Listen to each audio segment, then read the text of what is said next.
রাকিব রে কইছে আমার টাকাটি ফেরত দিতে। এই যে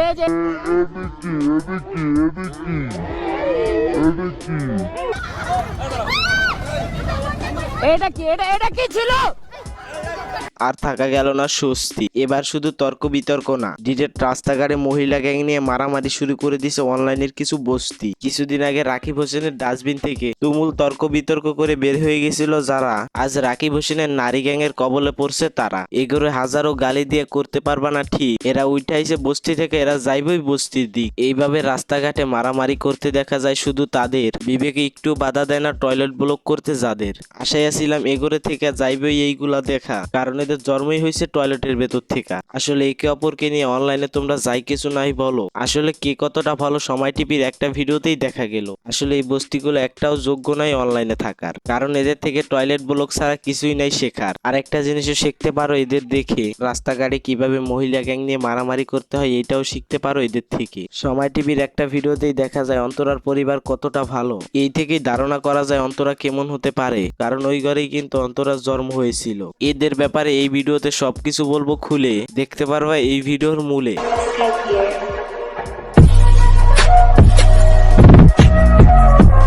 ওয়েলকাম টু জিআরএস সাইবুল, সাথে আছি আমি সাইবুল। তো কেমন আছো তোমরা? তো আজকের ভিডিওটা দেখে পাবে ভরপুর মজা, কারণ আজকের ভিডিওটা সম্পূর্ণই তাজা। ভিডিওর টপিক রাকিব ইয়াসিন গ্যাং এর মারামারি। এই ভিডিও মিস করলে বাস খাইবা খাড়াখাড়ি। হচ্ছে যে ওইখানে একজন লোক ছিল, সে ওইখানে থেকে যায়, বলে যে না আমি এখান থেকে যাবো না, ওদের সাথে কথা আছে তারপর যাবো। তো আমরা অনিশ্চয়তা বোধ করে আমরা হচ্ছে 999 কল দিই। তারপরে হচ্ছে যে ওইখানে হচ্ছে পুলিশ আসে। তারপর হচ্ছে আমরা ওনাকে সব ঘটনা খুলে বলি। তারপরে আমরা যখন ওনাদের সাথে কথা বলতেছিলাম, হঠাৎ করে অন্তরা, ঋতু, রাকিবের আরো 2টা বোন চলে আসে। আয়শা তারপর হচ্ছে মিথিলাকে পারে না, ওনারা মারতে যায়। আসলে বেচারারে রাকিব পেলার মতো এমন ভাবে দিছে ধরা, বেচারার কোনো উপায় ছিল না 999 কল দেওয়া ছাড়া। সেইখানে পুলিশ আইসা রাকিবের ভাতার বাড়ির মহিলাদের মধ্যে যায় ফাইসা। জীবনে দেখছি এত কিছু, বাট মহিলাদের দেখি নাই এত তেজ। আসলে অঙ্কতেও মোটামুটি মিল্লা যায়। আসলে বলতেই হয় অন্তর একটা মাগি, কারণ রাকিবের বউ হিসাবে যখনই অন্তর আসছে তখনই শুরু হলো তাদের মাঝে বিশৃঙ্খল আর ভাগাভাগি। অন্তর আসার আগে দূরের কথা ভাগাভাগি, তাদের মধ্যে হয় নাই তর্ক বিতর্ক, রাগারাগি। উদাহরণ হিসাবে এটা খুবই বড়। মাগি তুমি অনেক বছরের বন্ধুত্ব শেষ করে দিতে পারো, কথা এটা 100% নেই। নারী তুমি অনেক বছরের সম্পর্ক শেষ করার জন্য দায়ী। আসলে কোনো সম্পর্কই শেষ হয় না থার্ড পারসন ছাড়া। আসলে এই কথার অর্থ তারাই বুঝবে এর শিকার হয়েছে যারা।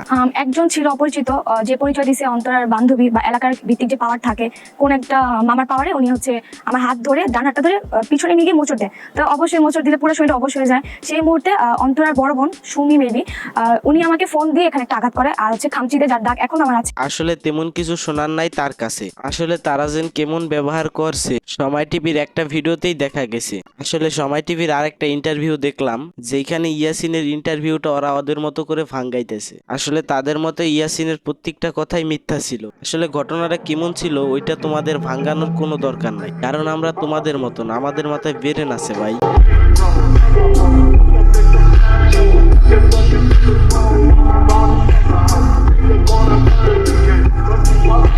তো প্রিয়, আজকের ভিডিওটি মোটে হয়নি মন্দ। ভালো লাগলে লাইক কমেন্ট শেয়ার করে মন করে দিতে পারো শান্ত। তো আল্লাহ হাফেজ, বাই বাই।